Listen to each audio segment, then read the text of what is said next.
the relation between linear motion and translational motion.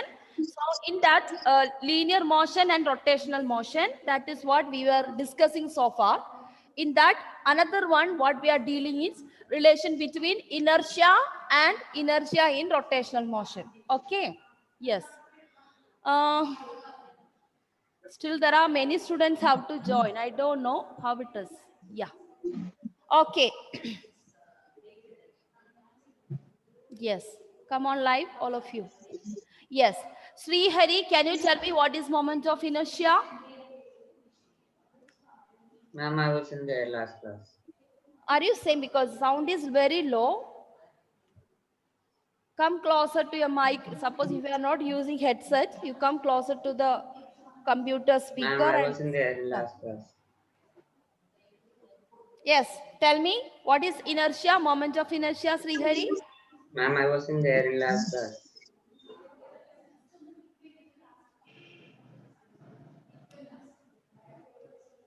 Okay. Another person can repeat. And Atul, can you repeat moment of inertia once again? What Srihari said? It is the property of a rigid mass to oppose change in rotational Hello? motion about Am an I axis. audible to you? Yes, Am I ma'am. audible to you? Yes, ma'am. Hello? Hello? Yes, Hello? Yes. ma'am. I can't hear you. Atul, once again you repeat. Atul. It is the property of a rigid mass to oppose the change in rotational motion about an axis.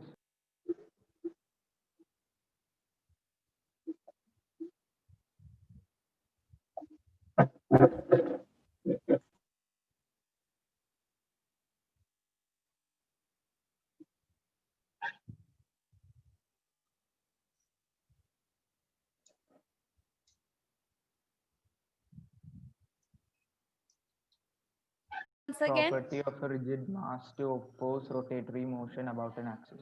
Yes, correct. Okay, correct. Okay. Evelyn, give me the equation for moment of inertia. What we have learned yesterday. I is equal to mr square. Mass into perpendicular distance from the axis of rotation square. Okay. Yeah. Clear. Okay, children.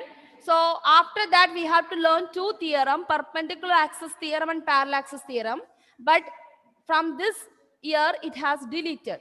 So we are not going to study that theorem. And in your textbook, there are a lot of applications is given to you. Okay, so we are not going to that applications. So we are directly move on to the next topic. So moment of inertia, only you have to learn what is moment of inertia and what is the equation. Another thing what I would like to ask you, tell you to that in your textbook, 1 minute.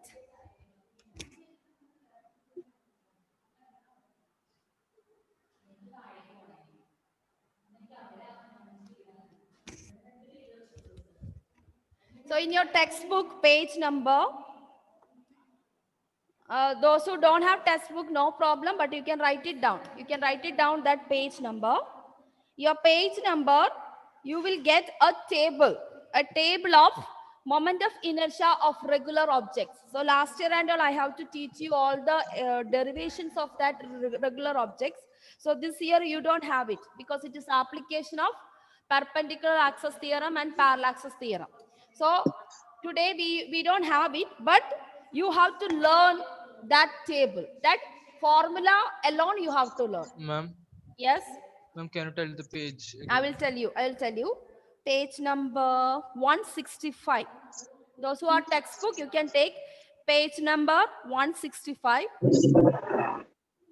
There's a table is given to you. Moment of inertia. Okay, this one, this table. I think visible to you. This table. So in this table, this is application of moment of inertia for regular objects. So derivations we are not learning because that has been deleted. But equation you have to learn because of some equation we may using to solve some problems and application of other things. So for that you have to by heart the around eight regular objects, and it is mentioned Each one, it is mentioned the axis of rotation. So I have a few in my slide. I don't have full, but I have showed you few. So if you look at the board, you can see I have given the first four are very important one, that is ring, disc, cylinder, solid sphere. So these are very important because it's very commonly asked. Other things are will be asking, but not very often. So these are the some major equation you need to by heart. So in this, in figure you can see the dotted lines represent the axis of rotation. First one is the ring. You know the ring. Central part of the ring is empty. But if you just assume a ring is rotating, then we assume that it is rotating about the center of axis, and moment of inertia, I mean to say axis of rotation in the ring is the one which is outside. Other all objects, it is passing through the metallic, through the objects itself. But in the case of ring, inside part is empty, but axis of rotation is passing through that empty space or center of the ring. So that equation mr square, and its radius of gyration is capital R. Next one is disc. Disc, you know, our discus throw, you remember that kind of disc. So in this case also, equation is half mr square, and radius of gyration is r by square root of 2.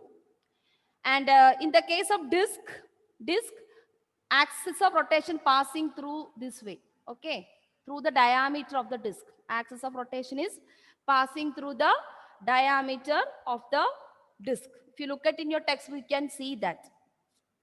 Okay, and in that case, there are two type of disc is given. One is circular disc, radius r, perpendicular to disc at center. Another one, circular disc, radius r. Ma'am, Uh, ma'am, in the textbook, mm, like half into mr square mm. is for like perpendicular to the disk at the center. Yes, yes, that's why I'm discussing. There are two cases in No, disc. so the figure is wrong, right? No, this is only, it is asking, in this figure, they have not mentioned the axis of rotation. This is perpendicular to the plane at the center, means it's supposed to be like this, correct? Okay. Yes, ma'am. Second case, diameter. Second case, diameter. So you follow the textbook. So here that axis is not shown. So perpendicular we have given. Another one is, that is question number, I mean in your textbook, fifth one, diameter. Diameter means it is passing through, as I draw first like this. Okay, diameter. So there you get mr. So you don't have to learn the radius of gyration, but what I want you to learn the different equations of moment of inertia. Clear? Then hollow cylinder is given, solid cylinder is given. Correct? So solid cylinder, it is half mr square. Axis of rotation is correct. And hollow cylinder means just like a ring. Just like a ring, inside is hollow. Just like a tin. You take a tin to fill some paint or something. So it is a hollow cylinder, like that.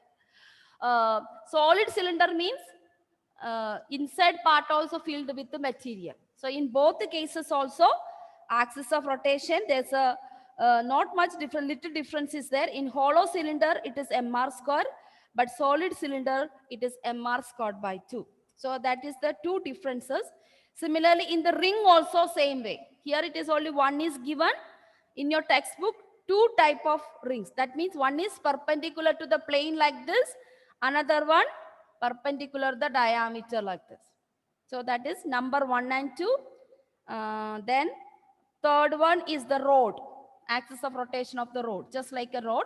Where is the axis of rotation? It is passes through the center of the rod. That is ml squared by 12. Instead of r, we have length of the rod. That is only difference. ml squared by 12. Then circular disc, 4 and 5 circular disc, 6 and 7 solid cylinder and hollow cylinder, and last one is solid sphere. Okay. So Ma'am, uh, half mr square is for a solid cylinder, right? Yes, it is written, no? Half mr square, solid cylinder, Okay, it is ma'am. written. Half mr square. And hollow cylinder. Hollow cylinder where? In this, no, there is no hollow cylinder picture. In your textbook, it is given. In your textbook, hollow cylinder is given. That is mr square. Okay. So this is, I am giving you only one case only, but in your textbook, all the cases you need to study. There's no doubt about it. Only thing, derivations and the theorem based on it has been deleted for you. That's it. Because why? We are now going to learn relation of moment of inertia with the rotational motion.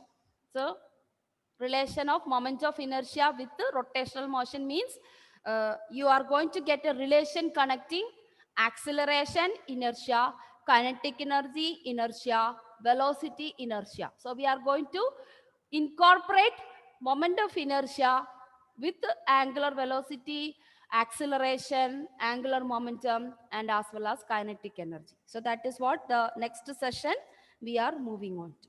Clear? So this isn't all over. And all, this is all over only. We'll just go through the next topic. So next topic, you can write it down. Relation connecting moment of inertia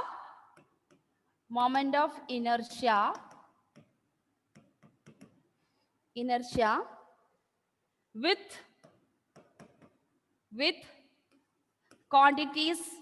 with quantities of rotational motion.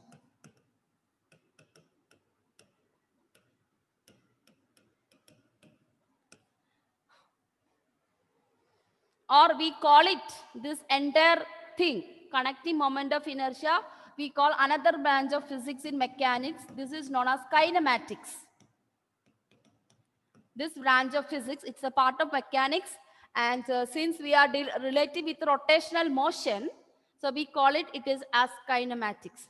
And all the equation what we learn, equations of rotational motion we have learned, no? Omega is equal to omega 0 plus alpha t. All that three equations of motion is known as kinematic equations of motion. Yesterday we discussed three equations of motion. Omega is equal to omega 0 plus alpha t. Then theta is equal to omega 0 t plus half alpha t square. And last one is omega square is equal to omega 0 square plus 2 alpha theta. So all these three equations, we call it as kinematic equations of motion or equations of rotational motion. All first equation, that is v is equal to u plus at, s is equal to ut plus half it is equal, all that three equation we call it the equations of motion in one dimension. That we call it equations of motion in one dimension. So that is the only difference between that one. So this is we take it as another different branch of physics in mechanics itself. Why? Because we are talking about a moving energy here.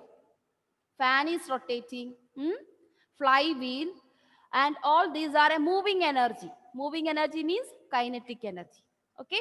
So first term what we discuss is kinetic energy in terms of moment of inertia. What are the changes in kinetic energy equation if you incorporate moment of inertia in that? Clear? Okay. So first kinetic energy.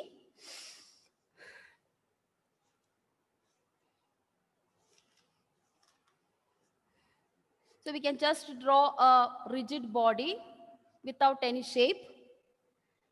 And we can just consider a point particle here and of a mass here.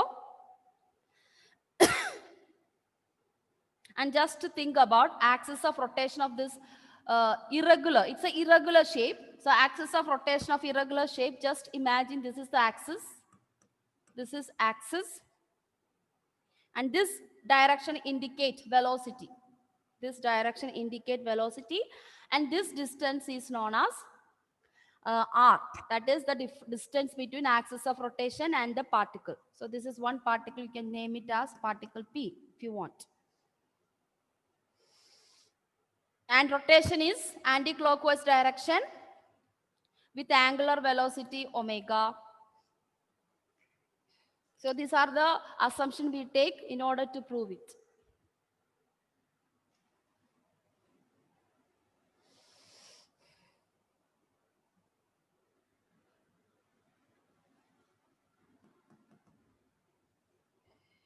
Okay, you can write, consider a rigid body. Consider a rigid body rotating about an axis. Consider a rigid body rotating about an axis, passing through the point,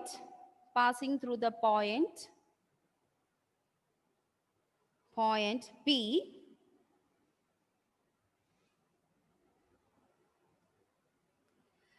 Let omega be the uniform. Let omega be the uniform angular velocity of the body.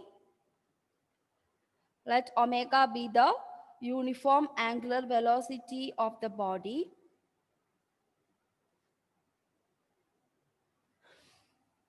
And the body is imagined. To be made up of,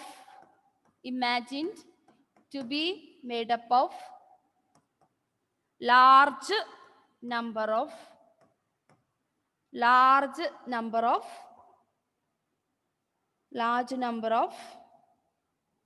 particles. The body is imagined to be made up of large number of particles. Consider one such particle, next line, consider one such particle of mass m. Consider one such of particle, mass m, at a distance r. At a distance r from the axis of rotation. At a distance r from the axis of rotation.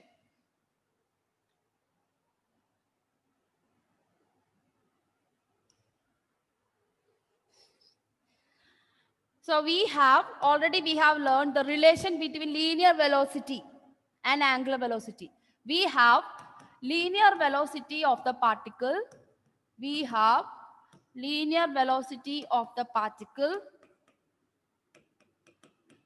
V is equal to r omega.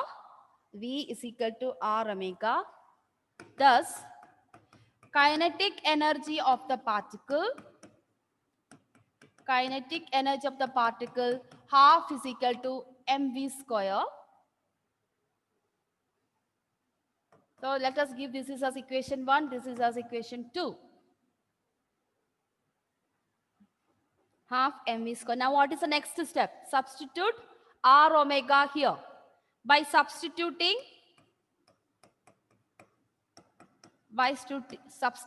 1 in 2, we get kinetic energy of the particle is equal to half m r square omega square.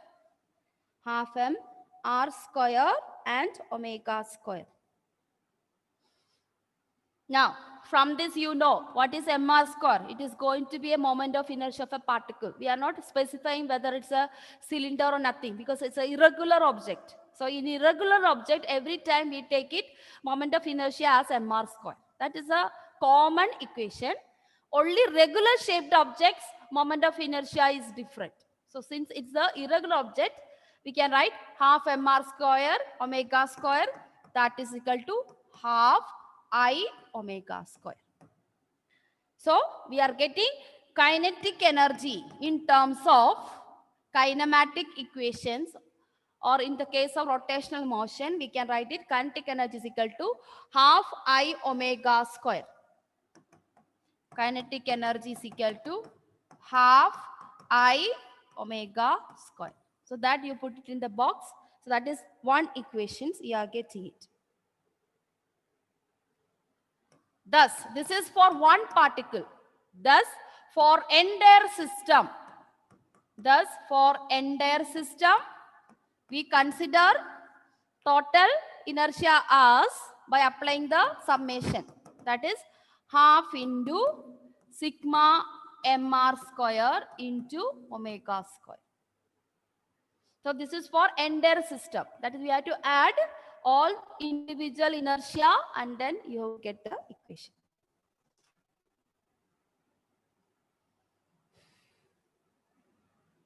So that is about kinetic energy. First term you are getting in relation connecting with the moment of inertia.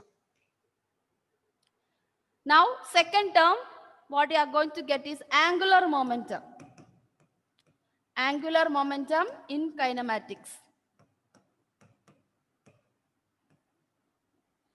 Again, we are coming to first we will write what is linear momentum. That's already you know.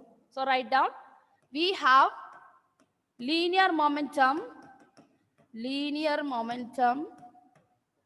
What is momentum equation, children? Linear momentum equation. Linear momentum is simple momentum by Newton's second law. What is that? Momentum P is equal to what, Achyut? Momentum P is equal to what? In straight line motion. Mass into velocity. Actually, daily study very important. Huh? You seem to be very taking interest in studying physics, but at the same time, daily study is you are lagging behind. So in the paper, you are getting a confusion. Is that so? That's what the problem you are facing in physics paper. Yes, I know. I understood. Not only Achyut. Majority, you keep, because plenty of equations in our book, correct? Clear? Once again, kinetic energy. She wants to see once again that. Yes. Okay. So every day you are not late at all. One more month is there now for final exam. You are not late at all. So during this Christmas vacation, go on writing the equations chapter wise and keep it in a chart or something so that easily you can pick up. Before the exam, you can just revise it, easily pick up. So do that. Sania, completed? Can I change Sania? I think her audio is not working. I am going to change. Maybe chat box, she will give me the answer. Okay. So shall we go to now? So momentum of the particle, mass into velocity. And we also have learned the relation, equation 1. So let us take it as, this is as equation 3. Okay. Now what is the next step? Substitute equation 1 in equation 3. Substitute equation 1 in 3. That means you are getting momentum. Momentum is equal to mr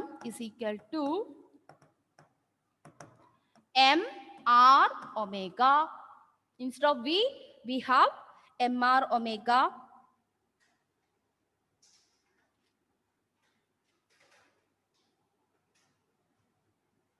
And what is angular momentum? Angular momentum, there is a relation, we got it. What is that? Instead of angular momentum, there is a relation, we got it. What is that relation? V is equal to r omega.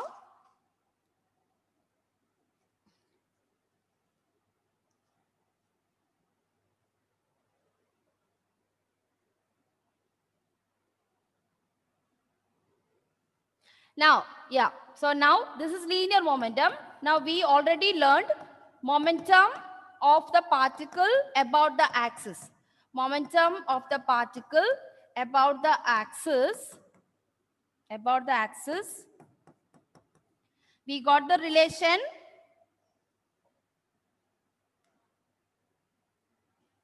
about the axis passing through a point. Passing through a point.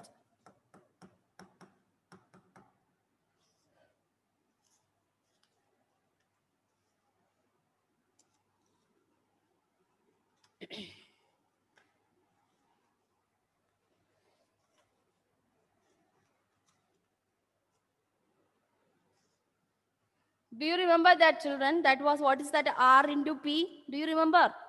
Do you remember L is equal to R into P? So L is equal to R into P. Do you remember that equation you have learned in the last class or previous one? So now what is that? We have got P here. So this, let us give it is equation 4. Linear momentum mr omega. Linear momentum is equal to mr omega. You give equation 4.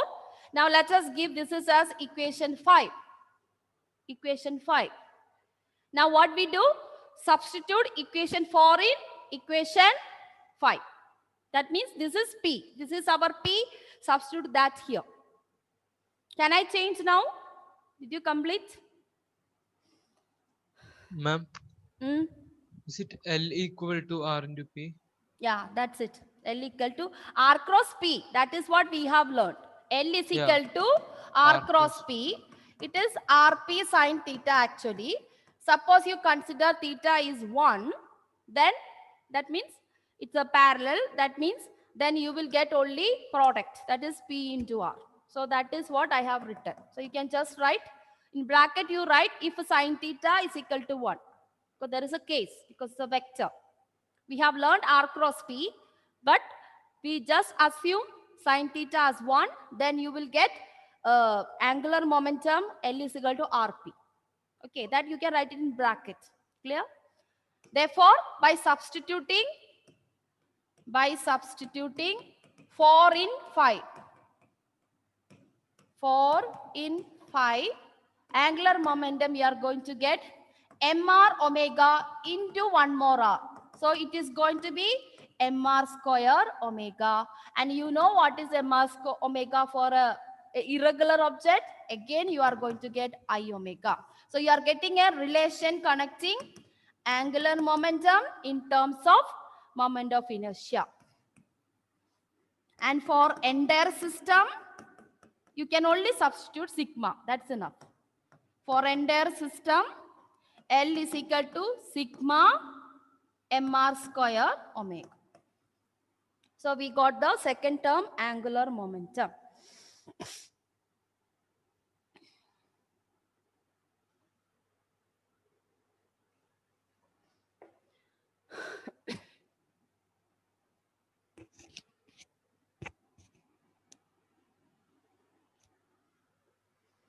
Okay.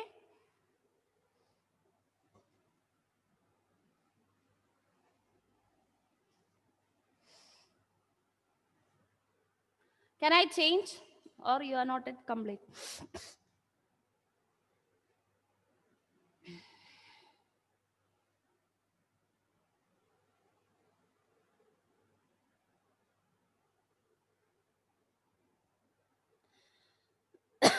So next term, angular acceleration.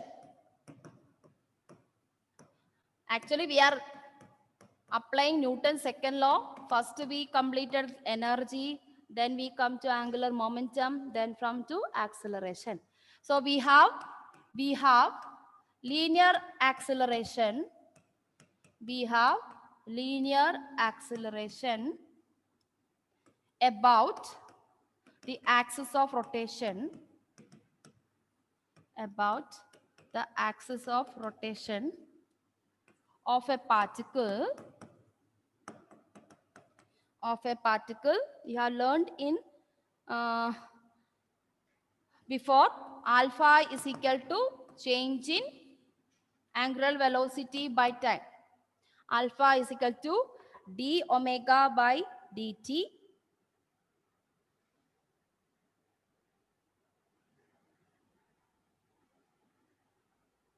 and alpha d omega by dt, and also we have acceleration. Linear acceleration is equal to alpha into r. So this is, let us write equation 6. This is equation 7. Equation 6 and equation 7. Now what we do? Substitute this. This is we have already learned in previous classes. Just substitute. Therefore acceleration is going to be substitute substitute 6 in 7. Substitute 6 in 7. Then we will get it alpha r into d omega by dt. D omega into dt.